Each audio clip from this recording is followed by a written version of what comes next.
Hello, you're watching Qpvn News. I'm Anh Tuấn, and here's the headlines. Firm mainstay of locals in hardships. Vietnam, Laos, and Cambodia prepared for joint military search and rescue drill.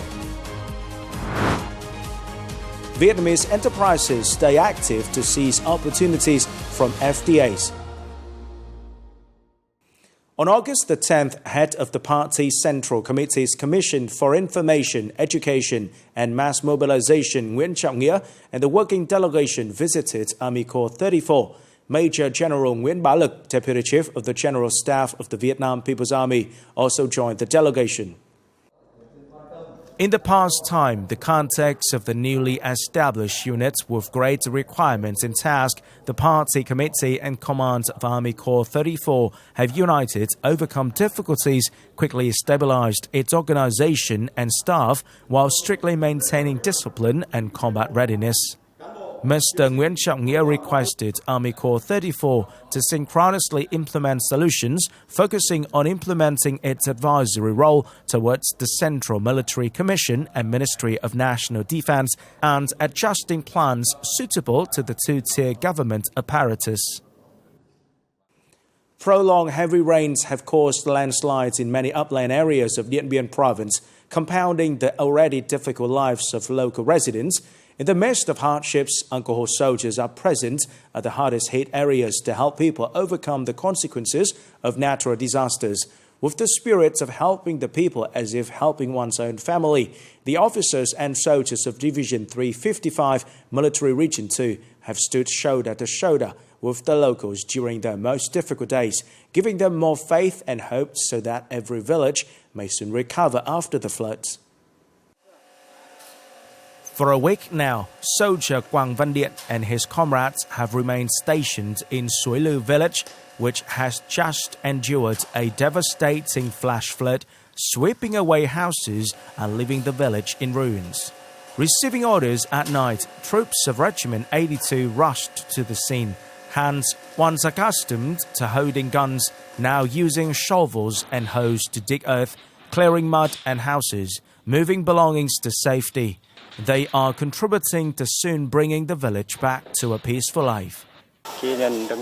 When receiving the mission, we're determined to help the people with utmost efforts and determination, thus helping them return to normal life.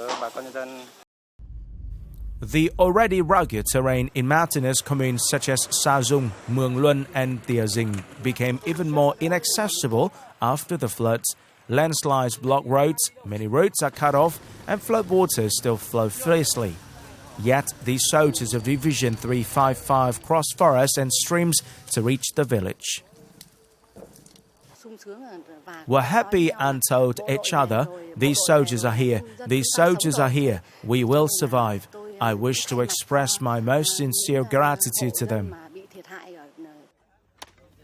Not only helping locals collect their belongings, clean up houses and transport food supplies, the military troops joined other forces in rebuilding new houses and repairing damaged ones after the floods. Under the spirit of not being afraid of hardship and with the highest determination, we stand together with the local party committees, authorities and armed forces to help the people overcome the consequences of natural disasters.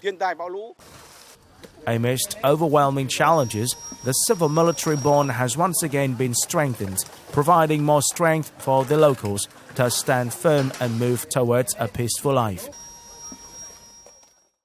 Military Region 4 conducted an inspection of training, rehearsals and assigned tasks to the forces participating in the upcoming joint search and rescue drill of the militaries of Vietnam, Laos and Cambodia. The drill is scheduled to take place in Laos. Over the past time, Military Region 4 focused on disseminating plans, selecting and forming a capable, physically fit team to take part in the drill, training centers on search, rescue and victim first aid operations at Engineering Brigade 414. Equipment, vehicles and logistic supplies have been fully prepared, along with rehearsals for sports, cultural and artistic activities, ensuring readiness to participate in the exercise with the highest effectiveness and absolute safety. On August the 10th, the Quang Brigade 016 of Brigade 162 Naval Region 4, carrying a delegation from the Vietnam People's Navy, departed Cam Ranh Military Port in Khánh Hòa Province for Penang, Malaysia, to take part in the 3rd ASEAN Multilateral Naval Exercise, or AMNEX-3 in short. In Malaysia, the brigade and the delegation will join a series of activities, including the AMNEX-3 opening and closing ceremonies, a street parade, the ASEAN Naval Technical Meeting, ship tours and receptions, the ASEAN Fleet Review, drills, formation maneuvers, and replenishment at sea operations, maritime security threat response, aerial formation photography. The Vietnam People's Navy's participation in AMNEX-3 reflects its commitment as a member of the ASEAN Navy Chiefs Meeting and its support for multilateral international activities hosted by Malaysia. The mission also aims to enhance the Navy's command and coordination capabilities, operational proficiency in mastering technical equipment during extended deployments at sea, and to gain experience in participating in and organizing international events. Coming up next, Vietnamese youth in Japan, aspirations in new era.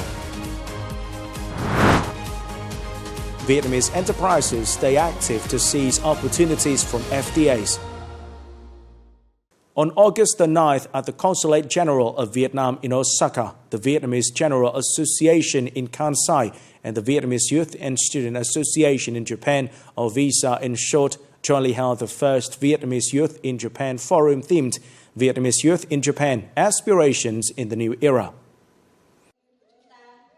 In his opening speech, Vice Chairman of the Vietnam Youth Federation Central Committee, Nguyễn Kim Quy, emphasized the important role of Vietnamese youth in Japan in this new era. He expressed confidence that with their dynamism, creativity and forward-looking spirit, Vietnamese youth in Japan will play a key role in advancing economic, cultural and educational cooperation while showcasing a modern and integrated Vietnam. The forum featured 2 discussion sessions focusing on preserving the Vietnamese language and integration and aspiration. Through these discussions, dialogues and meaningful activities with speakers, the event created an opportunity for young Vietnamese in Japan to share aspirations and propose initiatives to build a shared vision for the development of the Vietnamese youth community in Japan in the new context. 3 Vietnamese engineers have won Gold Award at the Global AI Challenge for Building E&M Facilities 2025, held in the Hong Kong Special Administrative Region, China. This year's competition attracted more than 200 teams from 26 countries and territories, such as Singapore, Vietnam, China, and Hong Kong, China. Competitors were required to develop an AI model to predict cooling demand for multiple buildings and propose innovative solutions in the civil engineering field. It will be a platform for researchers, students, AI experts, startups, and industry professionals to exchange ideas and showcase how cutting-edge AI technology can drive the development of the construction and engineering industry. Previously, the first competition took place in 2022 in an online format, and the above-mentioned group of Vietnamese engineers also won first prize. Recently, in Beijing, China, the China ASEAN Center and ASEAN countries' embassies in Beijing organized the ASEAN-China Durian Festival. This is the first time a durian festival between China and ASEAN countries has been held in Beijing. Addressing the event, Mr. Shi Chongjun, Secretary General of the ASEAN-China Center, stated that the festival is a miniature model of the achievements of agricultural cooperation between the two sides. Currently, ASEAN has been China's largest trading partner for 5 consecutive years, and China has maintained its position as ASEAN's largest trading partner for 16 consecutive years. In particular, in recent years, Vietnamese durian has become increasingly popular in the Chinese market thanks to its distinctive flavor, nice yellow color, thick flesh, and rich taste. After being officially exported to China, the output and export value of Vietnamese durian has increased sharply. Through the event, we wish to introduce Vietnamese high-quality durian products to Chinese and ASEAN markets, thereby gaining their favors. The Vietnamese booth, organized by the Vietnamese Embassy in China, displayed many durian-related products such as fresh durian, durian ice cream, durian cake, as well as other fruits such as dragon fruit and passion fruit, attracting many Beijing residents as well as delegates from ASEAN countries in China. We would like to take this opportunity to further promote Southeast Asian durian and its products. We hope that more Southeast Asian durians will enter the Chinese market and that the cooperation on agricultural and byproducts between China and ASEAN will be further expanded in the future. Through this activity, Vietnam wishes to exchange, learn and share experiences in expanding the durian market in the spirit of cooperation among ASEAN countries, including Vietnam and China, to create a solid position and foothold for durian products of ASEAN countries in this large market. If FTAs are gateways to the global market, then the journey to realize those opportunities begins in the localities where each enterprise and product carries the ambition to reach the world. Among those, Quảng province is one of the typical examples, which is transforming itself through a strategic ecosystem that connects enterprises, distribution channels, and technology, enabling Vietnamese goods from this locality to reach global markets. As Vietnam deeply integrates into international community and joins more next-generation FTAs, the linkage between domestic enterprises and international distribution networks has become critical. In Quảng province, trade connection events like this vividly illustrate the proactive, strategic approach of local authorities to seize the vast opportunities from next-generation FTAs. Through Vietnam's trade offices abroad, the Trade Promotion Agency, business associations and our partners, we've invited reputable enterprises with distribution systems in countries like Thailand, Japan, China and Laos. According to the feedback from foreign businesses and distributors, they highly appreciated the quality of Quảng province products. During the event, we also organized site visits for international business delegations to raw material areas and production factories. Let's visit one of the most outstanding medicinal herbs production facilities in the locality.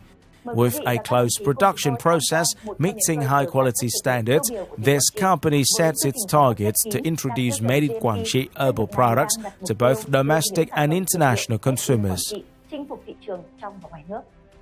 Being a young enterprise established in 2024, Gold Herbal Pharmaceutical Joint Stock Company has quickly emerged as a bright spot in the pharmaceutical industry with modern technology and high-quality standardized products.